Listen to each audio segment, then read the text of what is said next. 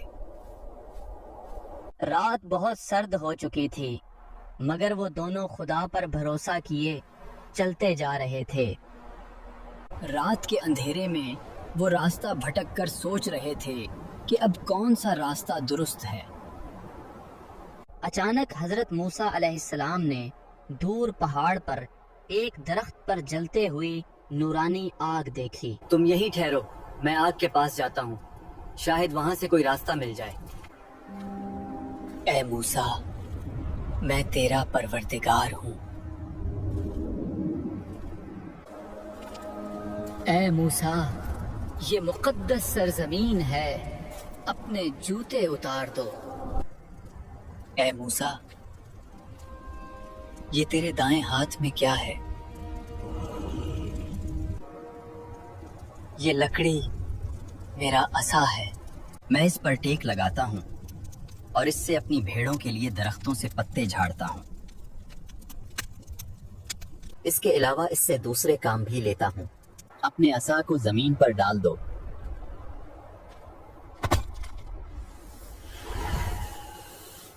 یہ واقعہ دینی کتب میں کچھ یوں ملتا ہے کہ جب انہوں نے عصا پھینکا تو وہ سانپ بن گیا۔ یہ دیکھ کر موسیٰ علیہ السلام ڈرے اور پیچھے ہٹ گئے۔ پھر موسیٰ علیہ السلام نے دوبارہ آواز سنی، واپس آؤ اور ڈرو نہیں، تم امان میں ہو۔ ایک لکڑی کا سانپ میں تبدیل ہو جانا یہ حضرت موسیٰ علیہ السلام کو عطا کردہ پہلا معجزہ تھا۔ پھر اللہ تعالیٰ نے ایک دوسرا معجزہ بھی عطا کیا۔ موسیٰ علیہ السلام کو حکم دیا گیا کہ اپنا ہاتھ اپنے گریبان میں ڈالو اور باہر نکالو۔ موسیٰ علیہ السلام نے جب ہاتھ باہر نکالا تو وہ سفید تھا اور نور سے چمک رہا تھا۔ پھر آواز آئی، اے موسیٰ، یہ 2 معجزے تمہارے پروردگار کی طرف سے آپ کو عطا کیے گئے ہیں۔ پھر حکم ہوا کہ اب فرعون کے پاس جاؤ، انہیں نیکی کی دعوت دو اور بنی اسرائیل کو آزاد کراؤ۔ پھر حضرت موسیٰ علیہ السلام نے عرض کیا، میرے پروردگار، میرا سینہ کھول دے، میرے کام آسان کر دے، میری زبان کی گرہ کھول دے تاکہ وہ میری باتوں کو سمجھیں، اور اس کام میں میرے بھائی ہارون علیہ السلام کو میرا معاون و مددگار بنا دے۔ پھر آواز آئی کہ اے موسیٰ، تمہاری تمام درخواستیں قبول ہیں۔ حضرت موسیٰ علیہ السلام اپنے بھائی ہارون علیہ السلام کے ساتھ فرعون کے پاس پہنچ گئے۔ میں اللہ کا رسول ہوں، بنی اسرائیل کو آزاد کر دو۔ فرعون زور سے ہنسا، جیسے موسیٰ علیہ السلام کی بات اس کے لیے محض ایک مذاق ہو۔ تو اللہ کا رسول ہے اور تیرا رب کون ہے؟ وہی رب جو آسمانوں اور زمین اور جو کچھ ان دونوں کے درمیان ہے اس کا مالک۔ ذرا دیکھو تو یہ شخص کیا کہہ رہا ہے۔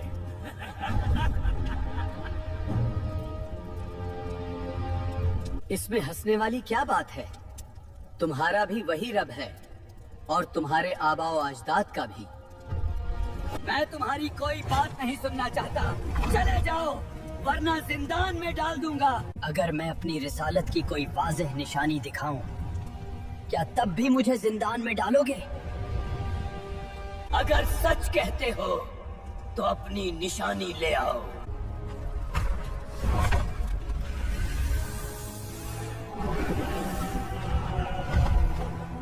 بادشاہ سلامت، ڈرے نہیں، یہ جادو کے سوا کچھ نہیں۔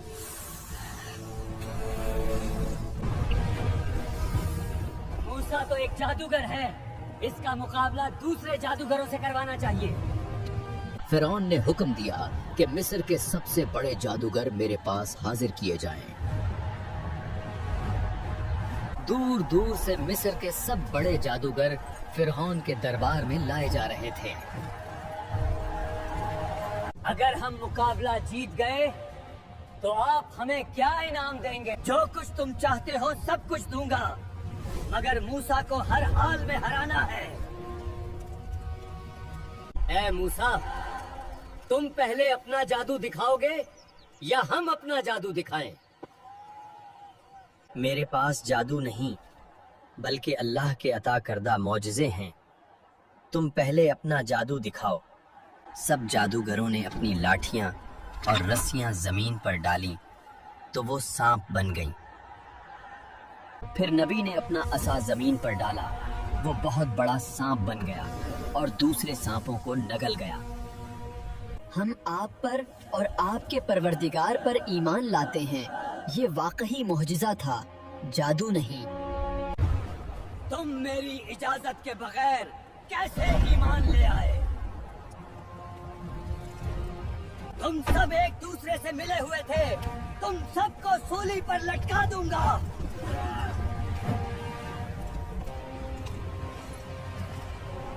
اب بھی وقت ہے ایمان لے آؤ، ورنہ جان لو کہ عنقریب اللہ کی طرف سے طرح طرح کے عذاب آنے والے ہیں۔ کہا جاتا ہے کہ پہلا عذاب قحط کی صورت میں آیا مگر فرعون ایمان نہ لایا۔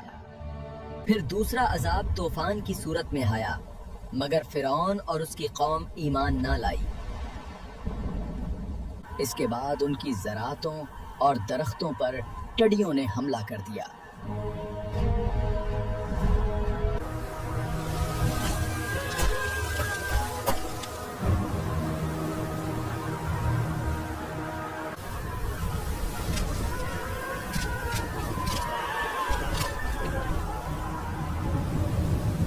اس کے بعد ان پر ایک اور حشرات کا عذاب نازل ہوا جو ہر طرف پھیل گیا۔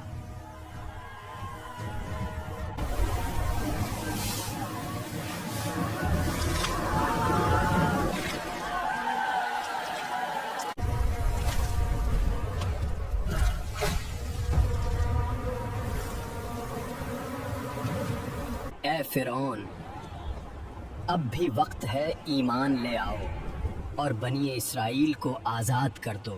اس کے بعد ان پر منڈکوں کا عذاب نازل ہوا۔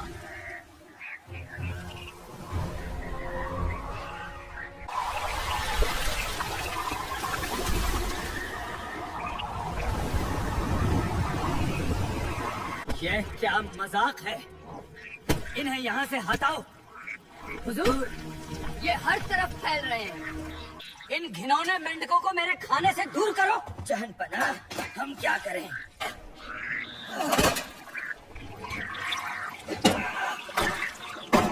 یہ کیا بکواس ہے؟ ان مینڈکوں کو یہاں سے ہٹاؤ، جلدی کرو۔ یہ کیا بکواس ہے؟ ان گھنونی چیزوں کو مجھ سے دور کرو۔ اس کے بعد ان پر خون کا عذاب نازل ہوا۔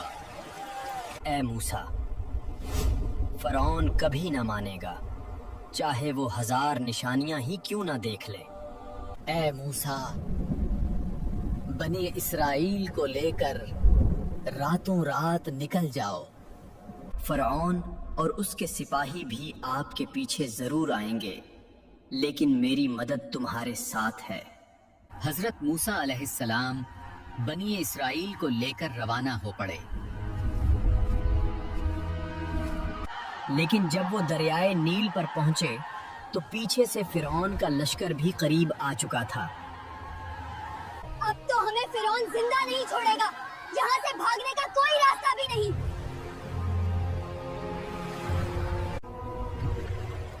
اے موسیٰ، اپنا عصا دریا کے پانی پر مارو۔ جب حضرت موسیٰ علیہ السلام نے دریائے نیل پر عصا مارا تو پانی کے درمیان راستہ بن گیا۔ آگے بڑھو، فتح ہماری ہے، بچاؤ! ہم ڈوب رہے ہیں۔ لیکن جب فرعون کا لشکر اس راستے میں داخل ہوا تو پانی نے ان سب کو ڈبو دیا۔ جو خود کو رب کہتا تھا، آج وہی فرعون نیل کی موجوں میں ٹینکے کی طرح بے اختیار غرق ہو رہا تھا۔ میں ایمان لاتا ہوں اس کے سوا کوئی معبود نہیں جس پر بنی اسرائیل ایمان لائے ہیں۔ میں اس طاقتور پروردگار کے سامنے سر تسلیم خم کرتا ہوں۔ لیکن اب بہت دیر ہو چکی تھی۔ یہ ایمان لانا اب اسے کوئی فائدہ نہ پہنچا سکا۔ اب ایمان لایا، حالانکہ پہلے تو نافرمانی، سرکشی، زمین میں فساد پھیلاتا تھا۔ لیکن آج ہم تیرے بدن کو موجوں سے بچا لیں گے تاکہ تو آنے والوں کے لیے عبرت بن جائے۔ دریا عبور کرنے کے بعد جب بنی اسرائیل آگے بڑھے تو راستے میں انہوں نے ایک قوم کو دیکھا جو اپنے بتوں کے گرد گہری عاجزی، خضوع اور عقیدت کے ساتھ اکٹھی تھی۔ اے موسیٰ، ہمارے لیے بھی بالکل ایسا ہی معبود بنا دو جیسا معبود ان لوگوں کا ہے۔ یہ بنی اسرائیل کے کچھ جاہل افراد تھے جو اس قوم سے متاثر ہو کر یہی تقاضا کرنے لگے۔ حضرت موسیٰ علیہ السلام اس جاہلانہ اور احمقانہ فرمائش پر سخت ناراض ہو گئے۔ یہ آپ مجھ سے کیسی فرمائش کر رہے ہو؟ بے شک تم لوگ جاہل اور بے خبر قوم ہو۔ بنی اسرائیل میں ناشکر گزار افراد کی کثرت تھی، حالانکہ انہوں نے بے شمار معجزے دیکھے۔ قدرت کے اتنے انعامات ان پر ہوئے اور ان کا دشمن فرعون نابود ہو گیا۔ کچھ ہی عرصہ نہ گزرا تھا کہ انہوں نے سب کچھ بھلا دیا اور پھر بت سازی کا سوال کرنے لگے۔ حضرت موسیٰ علیہ السلام بنی اسرائیل کو لے کر صحرا میں آگے بڑھ رہے تھے۔ جب انہوں نے قیام کیا تو حضرت موسیٰ علیہ السلام پر اللہ کی طرف سے ایک حکم نازل ہونے لگا۔ اے موسیٰ، اپنی قوم سے کہو کہ سرزمین مقدس میں داخل ہو جائیں، وہ سرزمین مقدس جو ہم نے تمہارے لیے مقرر کی ہے۔ اور انہیں بتاؤ، اس سلسلے میں مشکلات سے نہ ڈریں، فداکاری سے منہ نہ موڑیں، اور اگر انہوں نے اس حکم سے پیٹ پھیری تو خسارے میں رہیں گے۔ اے موسیٰ، وہاں ایک جابر اور جنگجو قوم رہتی ہے، ہم وہاں کبھی نہیں جائیں گے۔ یہ اللہ کا حکم ہے، ہمیں ہر حال میں وہاں جانا ہے اور ان سے جنگ کرنی ہے۔ ہم کیسے جنگ کر سکتے ہیں؟ وہاں قوم عمالقہ رہتی ہے جو سخت جان اور بلند قامت ہے۔ اگر آپ لوگوں کو یقین نہیں آ رہا تو آپ میں سے چند آدمی وہاں جا کر دیکھ لیں۔ ہاں، یہ بات درست ہے، پہلے ہم وہاں جا کر اس قوم کو دیکھیں گے، پھر جنگ کریں گے۔ پھر بنی اسرائیل کے چند افراد قوم عمالقہ کو دیکھنے کے لیے روانہ ہو گئے۔ یہ تو دیو لگتے ہیں، ہمارے آدمی ڈر جائیں گے۔ ان کا قد اور طاقت دیکھو، وہ دیو ہیکل ہیں، ہم ان سے کیسے لڑ سکتے ہیں؟ وہ بہت مضبوط ہیں۔ مجھے چھوڑ دو یا خدا، یہ کتنا بڑا ہے، ہمیں چپ رہنا ہوگا۔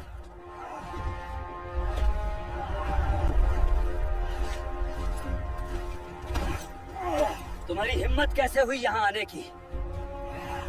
تمہارا سردار کہاں ہے؟ ہمیں نہیں معلوم، خدا کے لیے ہمیں چھوڑ دو۔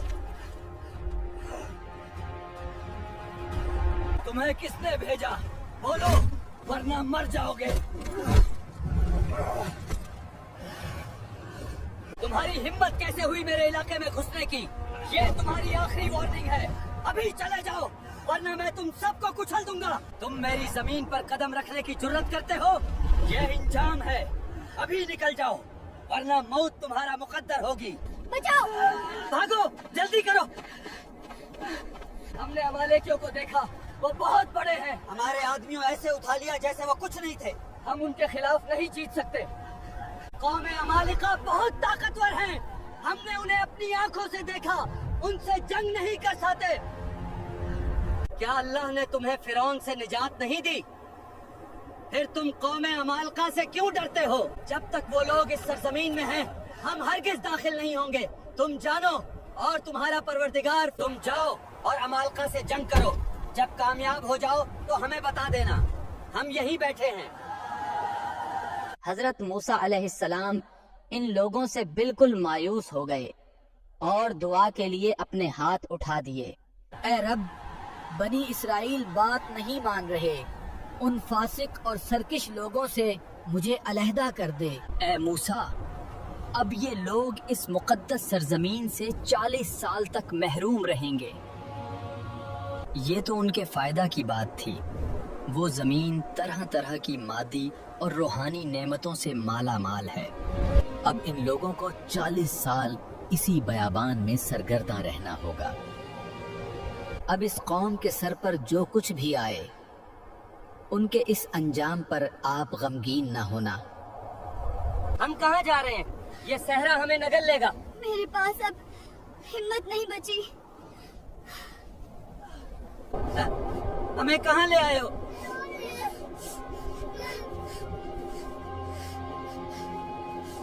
اب وہ قوم اس صحرا میں پریشان تھی. اوپر سے سورج کی سخت گرمی پڑ رہی تھی. ہم نے مصر کیوں چھوڑا؟ کم از کم وہاں کھانا تو تھا. یہ صحرا ہمیں مار ڈالے گا. ہاں، وہاں بہتر تھا. ہمیں واپس جانا چاہیے. یہ دیکھو، یہ وہی پتھر ہے. ہم واپس یہیں آ گئے ہیں. یہ کیسے ہو سکتا ہے؟ ہم سارا دن چلتے رہے، ہم واپس آ گئے. ہم اسی جگہ پر ہیں. یہ ناممکن ہے. دیکھو، یہ وہی پتھر ہیں. ہم پھر یہیں واپس آ گئے ہیں. یہ کیسے ہو سکتا ہے؟ ہم سارا دن چلتے رہے. بس تھوڑی دور اور، ہمت نہ ہارو. ذوالفقار، یہ دیکھو، یہ تو وہی جگہ ہے. یہ وہی پتھر ہے. ہم یہیں سے شروع ہوئے تھے. نہیں، یہ سچ نہیں ہو سکتا. ہم نے اتنی دور پیدل سفر کیا تھا. ہم گم ہو گئے ہیں. ہم واپس آ گئے ہیں. تم ہمیں کہاں لے آئے؟ یہ وہی ریت کے ٹیلے ہیں. مجھے نہیں معلوم. ہم واپس آ گئے ہیں. یہ اللہ کا فیصلہ ہے. یہ وہی جگہ ہے. ہم واپس آ گئے ہیں. نہیں، یہ نہیں ہو سکتا. ہم نے سارا دن سفر کیا تھا. ہم پھنس گئے ہیں. بچے بھوکے ہیں، کچھ کیجیے. کب تک صبر کریں؟ یہاں کوئی نہیں سنتا.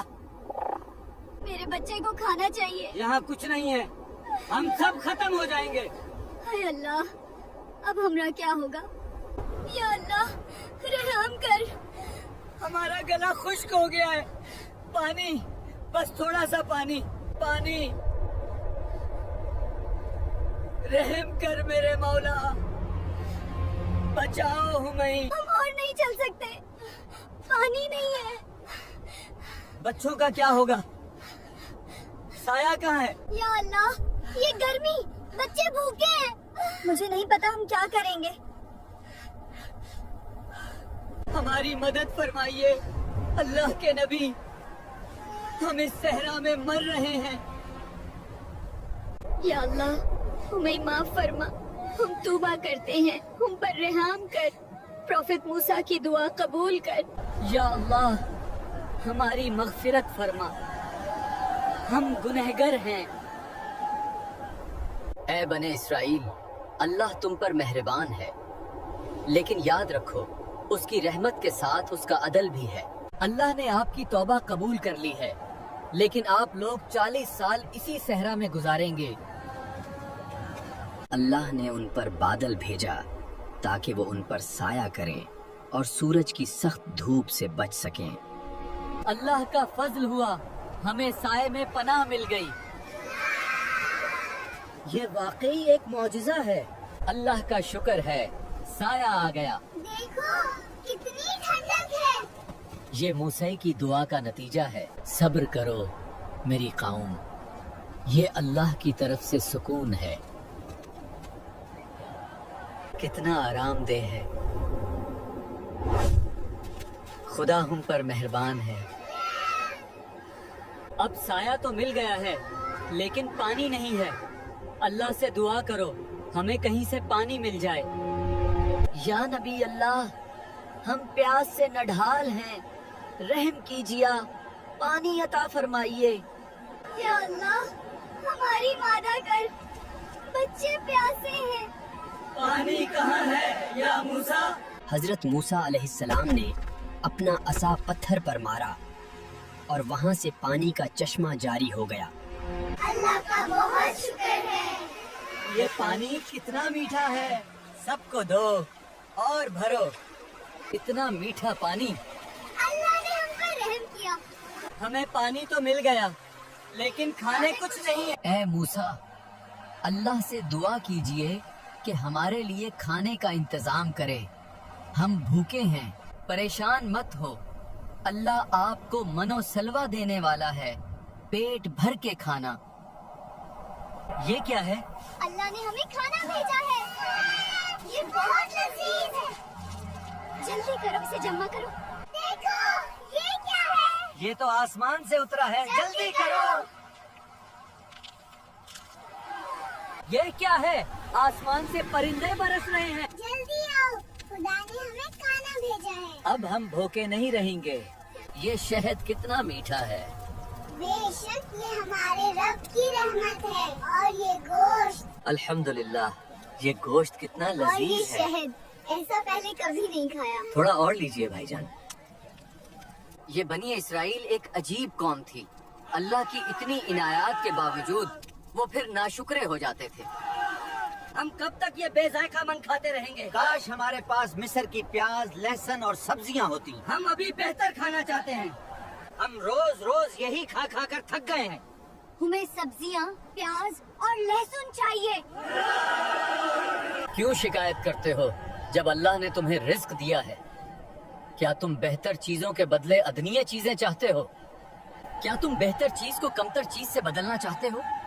اگر ایسا ہے تو شہر جاؤ، وہاں تمہیں تمہاری مانگی ہوئی ہر چیز مل جائے گی۔ یوں دوبارہ نافرمانی اور ناشکری کے سبب بنی اسرائیل پر ذلت و رسوائی مسلط کر دی گئی۔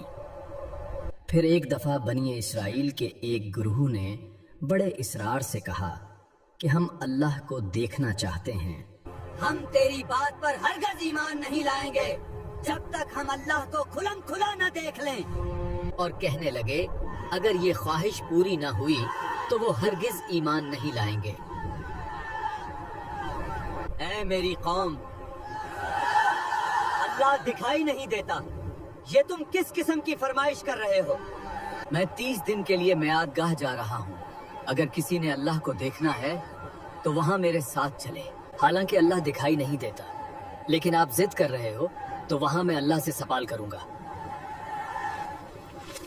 پھر حضرت موسیٰ علیہ السلام چند لوگوں کے ساتھ میعاد گاہ کی طرف روانہ ہو گئے۔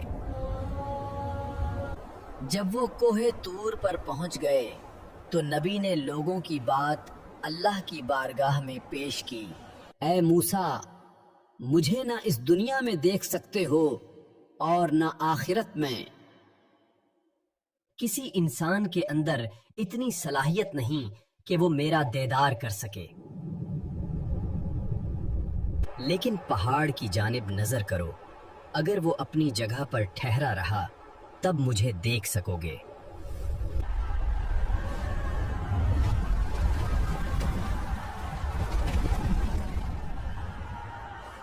جس وقت اللہ نے پہاڑ پر جلوہ دکھایا تو وہ فنا ہو گیا اور زمین کے برابر ہو گیا۔ یہ ہولناک منظر دیکھ کر نبی پر ایسا اضطراب طاری ہوا کہ وہ بے ہوش ہو کر زمین پر گر پڑے۔ جب ہوش آیا تو عرض کی، اے پروردگار، میں توبہ کرتا ہوں اور تیری طرف پلٹتا ہوں۔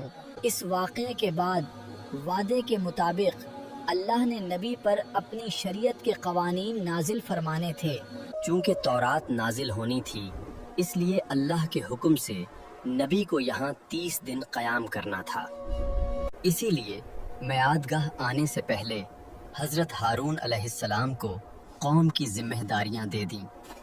اے ہارون، میری قوم میں تم میرے جانشین ہو، ان کی اصلاح کی کوشش کرنا، ان کی اصلاح کی کوشش کرتے رہنا اور کبھی مفسدوں کی پیروی نہ کرنا۔ حضرت ہارون علیہ السلام حضرت موسیٰ علیہ السلام کے بھائی اور اللہ کے برگزیدہ نبی تھے۔ اب بنی اسرائیل کی نگرانی اور ذمہ داری حضرت ہارون علیہ السلام کے ذمہ تھی۔ لیکن مسئلہ یہ تھا کہ بنی اسرائیل کی قوم چند لمحوں میں بدل جاتی تھی۔ اے ہارون، موسیٰ کہاں ہیں؟ کیا وہ ہمیں چھوڑ کر چلے گئے؟ وہ کب واپس آئیں گے؟ اے بنی اسرائیل، انتظار کریں۔ موسیٰ نے 30 دن کا خود کہا تھا، وہ 30 دن تک میعادگاہ میں رہیں گے۔ تم لوگ 30 دن انتظار کرو۔ چلو ٹھیک ہے، انتظار کرتے ہیں۔ اگر موسیٰ نہ آئے تو ہم اس کے خدا کو بھی چھوڑ دیں گے۔ یہ تم کیا کہہ رہے ہو؟ کیا اللہ نے تمہیں فرعون سے نجات نہیں دی؟ تم پیاسے تھے تو کیا اللہ نے تمہارے لیے پتھر سے چشمہ جاری نہیں کیا؟ اور جب تم بھوکے تھے تو کیا اللہ نے تمہارے لیے کھانے کا بندوبست نہیں کیا؟ اس صحرا میں جب شدید دھوپ تھی تو کیا اللہ نے تم پر بادلوں کا سایہ نہیں کیا؟ اے موسیٰ، میں نے تمہیں لوگوں پر منتخب کیا ہے اور تم کو اپنی رسالتیں دی ہیں اور تم کو اپنے ساتھ گفتگو کا شرف عطا کیا ہے۔ جو میں نے تم کو حکم دیا ہے اسے لے لو اور ہمارے اس عطیہ پر شکر کرنے والوں میں سے ہو جاؤ۔ ہم نے جو الواح آپ پر نازل کی ہے اس میں کافی نصیحتیں اور ضرورت کے مسائل موجود ہیں۔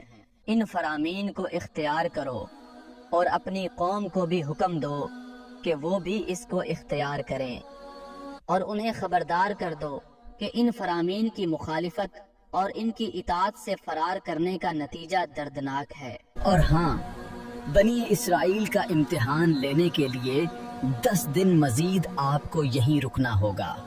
30 دن مکمل ہو گئے، ابھی تک موسیٰ نہیں آئے۔ آپ نے ہم سے جھوٹ بولا ہے۔ آپ لوگ انتظار کرو، موسیٰ واپس آ جائیں گے۔ کیا تم کچھ دن اور انتظار نہیں کر سکتے؟ ہمیں چھوڑ کر چلے گئے ہیں، انہوں نے ہم سے جھوٹ بولا تھا۔ اے بنی اسرائیل، مجھے لگتا ہے کہ موسیٰ مر چکے ہیں، وہ کبھی واپس نہیں آئیں گے۔ ہمیں بھی ایسا لگتا ہے، شاید وہ کبھی واپس نہیں آئیں گے۔ تو پھر میری بات غور سے سنو، اب موسیٰ نہیں آئیں گے اور ہمیں اپنا معبود بھی بنانا چاہیے۔ آپ کی بات تو ٹھیک ہے، لیکن ہم اپنا معبود کیسے بنائیں گے؟ جس کے پاس سونا ہے وہ مجھے لا کر دو، میں آپ لوگوں کے لیے معبود بنا دوں گا۔ پھر بنی اسرائیل نے اپنے سونے کے زیورات اور آلات جمع کر کے سامری جادوگر کو دے دیے۔ پھر سامری نے سونے کو کٹھائی میں ڈالا، اسے پگھلایا اور اس سے ایک بچھڑے کا مجسمہ بنا دیا۔ یہ ایک بے جان مجسمہ تھا جس میں سے صرف ہوا کے گزرنے پر گائے جیسی آواز نکلتی تھی۔ مگر بنی اسرائیل اتنی جاہل قوم تھی کہ وہ اسے اپنا ایک معبود سمجھ بیٹھے۔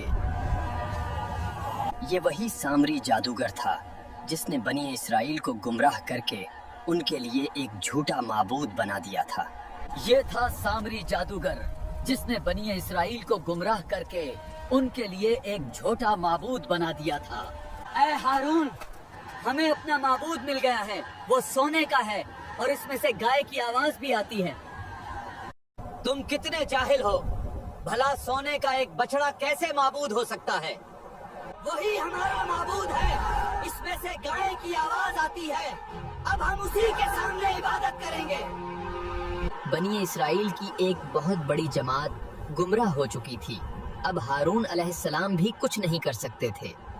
اے موسیٰ، میں نے تمہارے پیچھے تمہاری قوم کی آزمائش لی، لیکن وہ پورے نہ اترے۔ سامری نے انہیں گمراہ کر دیا ہے، اب تیری قوم ایک بچڑے کی عبادت کرنے لگی ہے۔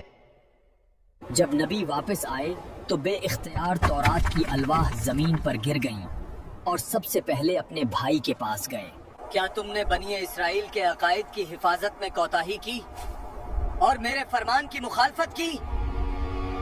اے میرے بھائی، اس نادان امت کے باعث ہم اس قدر قلیل ہو گئے کہ قریب تھا مجھے قتل کر دیا جاتا، اس لیے میں بے گناہ ہوں، اور آپ کوئی ایسا کام نہ کریں کہ دشمن ہم پر ہنسیں، اور آپ اس قوم کو اچھی طرح جانتے ہیں، مجھے اس ستمگر امت کی صف میں قرار نہ دیں۔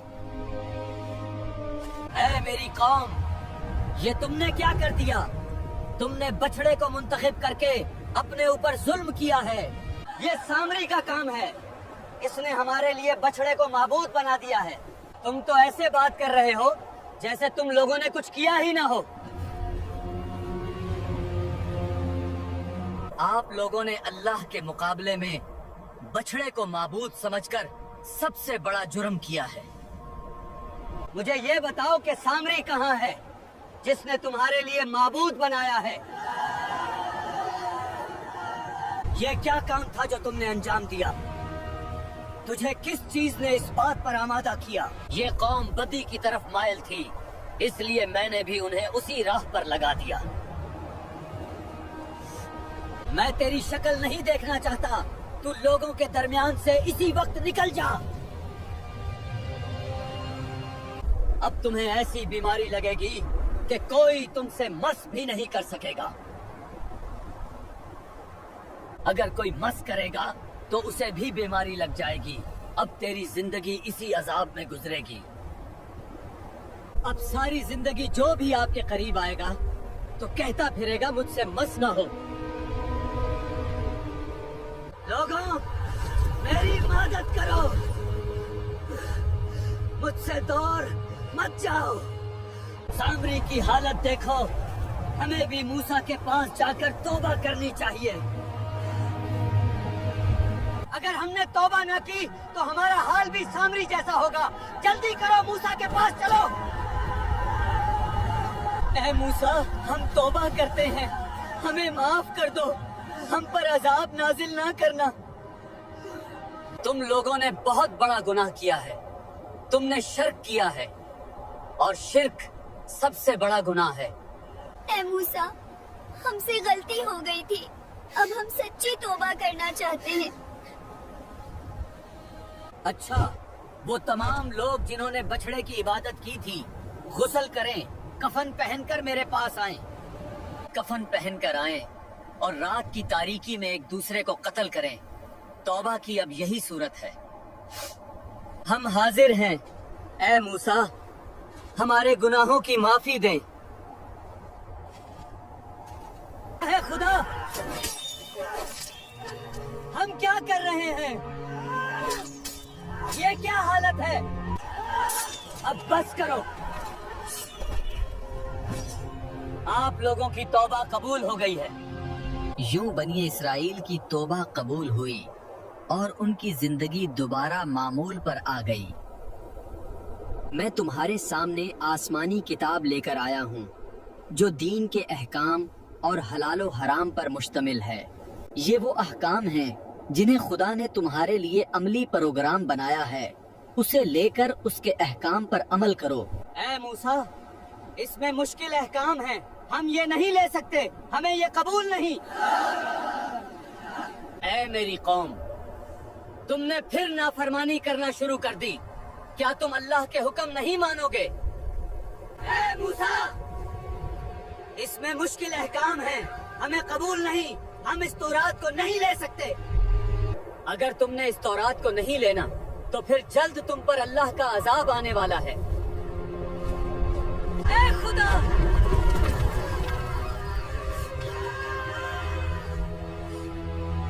اے خدا، یہ پتھر ہمارے سروں پر گر جائے گا۔ اے خدا، یہ پتھر ہمارے سروں پر گر جائے گا، ہمیں بخش دے اور ہم سچی توبہ کرتے ہیں۔ اے خدا، ہمیں تورات قبول ہے، اس کے احکام پر عمل کریں گے، لیکن اس پتھر سے بچا لو۔ یوں ان کی دعا قبول ہوئی اور پتھر دور جا گرا۔ قرآن مجید اور احادیث میں قارون کا ذکر بھی ملتا ہے، جس کو یہاں ذکر کرنا ضروری ہے۔ قارون حضرت موسیٰ علیہ السلام کا چچا زاد بھائی تھا۔ وہ صرف رشتہ دار ہی نہیں بلکہ ایک ذہین، محنتی اور تورات کا بڑا عالم بھی تھا۔ لیکن علم کے ساتھ ساتھ اس کے دل میں دنیا کی محبت بھی پروان چڑھ رہی تھی۔ اب سوال یہ پیدا ہوتا ہے کہ قارون کو اتنی دولت کہاں سے ملی اور نافرمان کیوں ہوا؟ کہا جاتا ہے کہ قارون نے حضرت موسیٰ علیہ السلام سے غربت کی شکایت کی۔ اے موسیٰ، مجھے اس دنیا میں اتنا مال چاہیے کہ میں دوسروں کا محتاج نہ رہوں۔ اگر مجھے مال و دولت مل جائے تو میں آپ کے مشن میں مدد کروں گا۔ کہا جاتا ہے کہ جب نبی نے دعا کی تو اللہ نے قارون کو علم کیمیا عطا کیا۔ اس علم کے ذریعے وہ آسانی سے ہیرے، جواہرات اور سونا چاندی زمین سے نکال سکتا تھا۔ قارون کے گھر میں دولت کی بارش ہونے لگی۔ سونے، چاندی اور ہیرے جواہرات کے انبار لگ گئے۔ اس کی دولت اتنی زیادہ تھی کہ لوگ اسے قارون کا خزانہ کہنے لگے۔ قرآن کریم نے اس کے خزانوں کی چابیوں کا ذکر کیا ہے، جن کے بوجھ کو اٹھانے کے لیے ایک طاقتور جماعت کو پسینہ آ جاتا تھا۔ اندازہ لگائیے، جب چابیوں کا یہ حال تھا تو خزانوں کا عالم کیا ہوگا۔ وقت گزرنے کے ساتھ اس دولت نے قارون کا دل پتھر کر دیا۔ اس کی عاجزی اور علمداری تکبر میں بدل گئی۔ اس کا لباس ریشم کا، اس کی سواری سونے کی اور اس کا غرور آسمان کو چھونے لگا۔ اب وہ لوگوں کے سامنے شان و شوکت سے نکلتا، گویا وہ بادشاہ ہو، نہ کہ بنی اسرائیل کا ایک فرد۔ مالک، آج پھر نئے ہیرے جواہرات کا قافلہ آیا ہے، اب انہیں کہاں رکھا جائے؟ پچھلے گودام سب بھر چکے ہیں، اب کوئی بھی گودام خالی نہیں، اب کیا کریں؟ قارون کا خزانہ کبھی ختم نہیں ہوتا۔ جاؤ، 10 مزید تہخانے بنواؤ، اور ہاں، میرے دربانوں کو کہو کہ آج سے کوئی بھی عام آدمی میری سواری کے قریب نہ آئے۔ آپ پر رب کا فضل ہوا ہے، تکبر نہ کرو۔ یہ میری عظمت ہے، نہ کہ رب کا فضل۔ قارون یہ بھول گیا کہ اس کے پاس جو کچھ بھی ہے وہ اللہ کا عطا کردہ ہے۔ اس نے اپنے مال کو اپنی محنت، اپنی ذہانت اور اپنے ذاتی ہنر کا نتیجہ سمجھنا شروع کر دیا۔ اور یہی وہ لمحہ تھا جب اس نے اپنے انجام کی طرف پہلا قدم بڑھایا۔ جب بنی اسرائیل کے نیک اور دانا لوگوں نے اس کا حال دیکھا تو وہ اسے سمجھانے آئے۔ وہ اس کے محل کے باہر جمع ہوئے جو سونے اور سنگ مرمر سے بنا ہوا تھا۔ اے قارون، اللہ نے تجھے بے پناہ نعمتوں سے نوازا ہے، یہ سب اسی کا فضل ہے۔ اے قارون، اللہ کی دی ہوئی نعمتوں پر شکر کر اور اس کی راہ میں کچھ خرچ بھی کر۔ شکر؟ کس بات کا شکر؟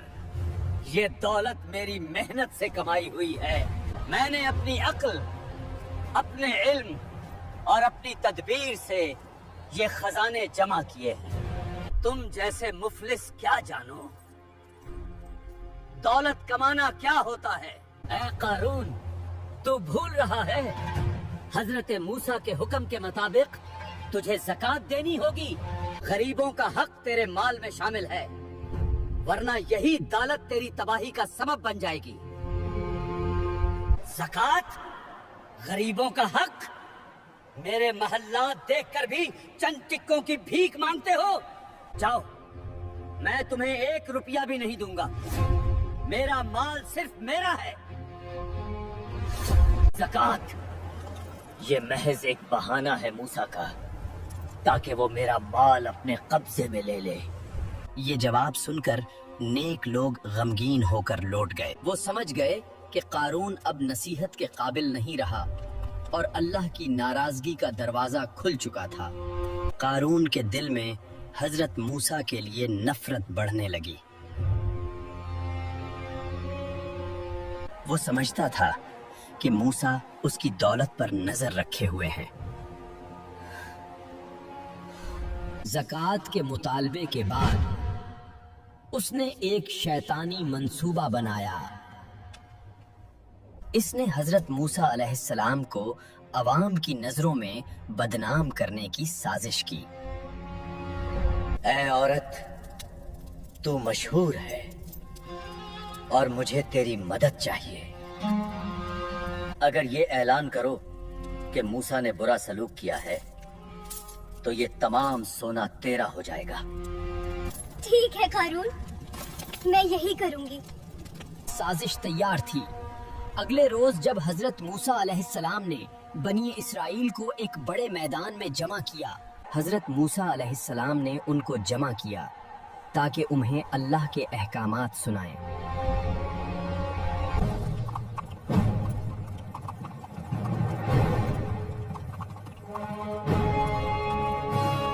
قارون بھی اپنی پوری شان و شوکت، اپنے نوکروں اور اپنے سونے کے لباس میں وہاں پہنچا۔ دیکھو قارون کتنا خوش نصیب ہے، کاش ہمارے پاس بھی قارون کی طرح کچھ مال ہوتا۔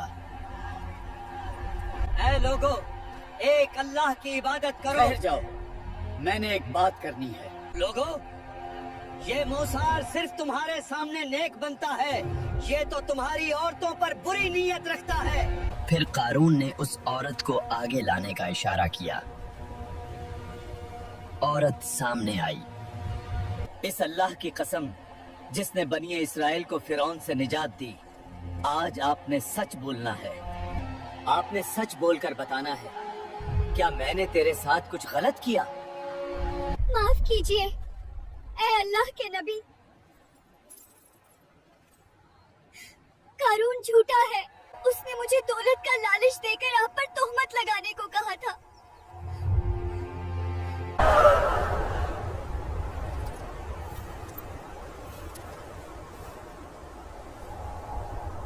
اے رب، قارون نے حد پار کر دی، احکامات کو جھٹلایا، بہتان لگایا۔ اب تو ہی فیصلہ فرما۔ زمین لرزنے لگی۔ میدان میں قارون اور اس کے محل کے بیچ کی زمین پھٹنا شروع ہو گئی۔ بچاؤ، میرا خزانہ، مجھے نکالو۔ زمین نے اسے اور اس کے تمام خزانوں کو ایک ہی لمحے میں اپنے اندر جذب کر لیا۔ اس کا محل، اس کی دولت، اس کا غرور، سب ہمیشہ کے لیے مٹی کا حصہ بن گئے۔ وقت گزرتا رہا اور بنی اسرائیل کے الگ الگ قبیلے اس صحرا میں آباد ہو چکے تھے۔ ایک دن ایک عجیب واقعہ رونما ہوا۔ بنی اسرائیل میں سے ایک شخص نامعلوم طور پر قتل ہو گیا۔ یہ ایک بہت بڑا مسئلہ بن چکا تھا۔ ایک قبیلہ دوسرے قبیلے پر قتل کا الزام لگانے لگا۔ بنی اسرائیل کے قبائل کے درمیان جھگڑا اور نزاع شروع ہو جاتا ہے۔ جھگڑا ختم کرنے کے لیے مقدمہ حضرت موسیٰ علیہ السلام کی خدمت میں پیش کیا جاتا ہے۔ قاتل کو تلاش کرنے کے لیے گائے جو تمہیں مل جائے اسے ذبح کرو۔ ذبح شدہ گائے کا ایک حصہ اس مقتول کے جسم پر لگاؤ تاکہ وہ زندہ ہو کر اپنے قاتل کا نام بتا دے۔ کیا تم ہم سے مذاق کرتے ہو؟ یہ بھلا کیسے ممکن ہے؟ میں تم سے مذاق نہیں کر رہا، میں خدا سے پناہ مانگتا ہوں کہ میں جاہلوں میں سے ہو جاؤں۔ اگر ایسا ہی ہے تو اللہ سے کہو کہ ہمارے لیے مشخص و معین کرے کہ وہ گائے کس قسم کی ہو۔ خدا فرماتا ہے ایسی گائے ہو جو نہ بہت بوڑھی ہو اور نہ ہی جوان، بلکہ ان کے درمیان ہو۔ کہنے لگے اپنے پروردگار سے دعا کرو کہ وہ ہمارے لیے واضح کرے کہ اس کا رنگ کیسا ہو۔ وہ گائے ساری کی ساری زرد رنگ کی ہو، جس کا رنگ دیکھنے والوں کو اچھا لگے۔ اپنے پروردگار سے کہو مزید واضح کرے، کیونکہ یہ گائے ہمارے لیے واضح نہیں ہے۔ خدا فرماتا ہے وہ ایسی گائے ہو جو اتنی سدھائی ہوئی نہ ہو کہ زمینوں پر کام کرے، بلکہ ہر عیب سے پاک ہو، حتیٰ کہ اس میں کسی قسم کا دوسرا رنگ نہ ہو۔ اب کے بہانہ سازی کے لیے ان کے پاس کوئی سوال باقی نہ تھا۔ جتنے سوالات وہ کر سکتے تھے سب ختم ہو گئے۔ اس قسم کی گائے اس علاقے میں ایک ہی تھی۔ بنی اسرائیل نے اسے بہت مہنگے داموں خریدا۔ کہتے ہیں اس گائے کا مالک ایک انتہائی نیک آدمی تھا جو اپنے باپ کا بہت احترام کرتا تھا۔ ایک دن جب اس کا باپ سویا ہوا تھا، اسے ایک نہایت نفع بخش معاملہ درپیش آیا۔ صندوق کی چابی اس کے باپ کے پاس تھی۔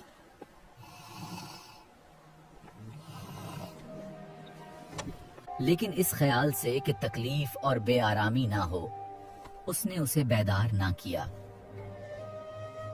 باپ بیدار ہوا تو اسے واقعہ سے آگاہی ہوئی۔ اس نیکی کی وجہ سے اس نے وہ گائے اپنے بیٹے کو بخش دی۔ اس طرح اللہ نے بھی یوں موقع فراہم کیا اور اس نیک بیٹے کو بے پناہ نفع سے نوازا۔ بنی اسرائیل نے گائے کو ذبح کیا اور اس کا خون مقتول کے جسم پر لگایا تو وہ زندہ ہو گیا۔ اور اپنے قاتل جو اس کا چچا زاد بھائی تھا کی نشاندہی کرا دی۔ قرآن مجید اور احادیث میں ایک عالم سے ملاقات کا واقعہ بھی ملتا ہے۔ اے بنی اسرائیل، اللہ نے مجھے تم پر اپنی نعمتوں کے ساتھ بھیجا ہے اور اس کے علم کا کوئی کنارہ نہیں۔ اے موسیٰ، میرا ایک سوال ہے، روئے زمین پر سب سے زیادہ علم رکھنے والا کون ہے؟ میں اپنے آپ سے بڑھ کر کسی کے عالم ہونے کا علم نہیں رکھتا۔ اے موسیٰ، ہمارا ایک بندہ بحرین کے جمع ہونے کی جگہ میں ہے جو تجھ سے زیادہ علم رکھتا ہے۔ میں اس عالم کی زیارت کرنا چاہتا ہوں اور ہمیں راہ دکھا۔ یہ در حقیقت ایک سبق دینا تھا تاکہ موسیٰ تمام علم اور فضل کے باوجود خود کو افضل نہ سمجھیں۔